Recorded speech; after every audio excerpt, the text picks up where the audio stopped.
ভেনেজুয়েলায় মাত্র 1 মিনিটের ব্যবধানে আঘাত হেনেছে দুটি শক্তিশালী ভূমিকম্প।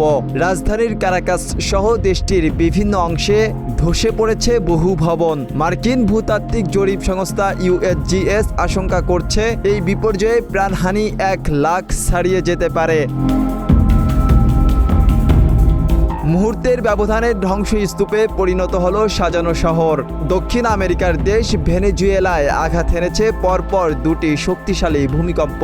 ইউএস জিওলজিক্যাল সার্ভে বা USGS জানিয়েছে প্রথম ভূমিকম্পটির মাত্রা ছিল 7.1। এর কেন্দ্রস্থল ছিল দেশটির ক্যারিবীয় উপকূলের মোরন শহর থেকে 168 কিলোমিটার পশ্চিমে, ভূপৃষ্ঠের মাত্র 22 কিলোমিটার গভীরে। বৃহস্পতিবার সকালে আল জাজিরার প্রতিবেদনে বলা হয়, স্থানীয় সময় বুধবার সন্ধ্যায় এক কম্পন অনুভূত হয়।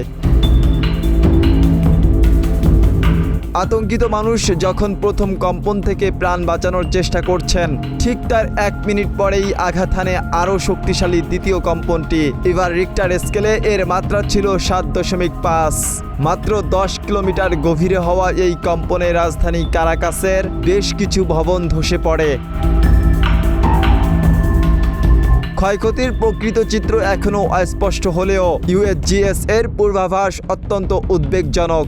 সংস্থাটি জানিয়েছে এই দুর্যোগে নিহতের সংখ্যা 10,000 থেকে 1 লাখ পর্যন্ত পৌঁছানোর সম্ভাবনা রয়েছে।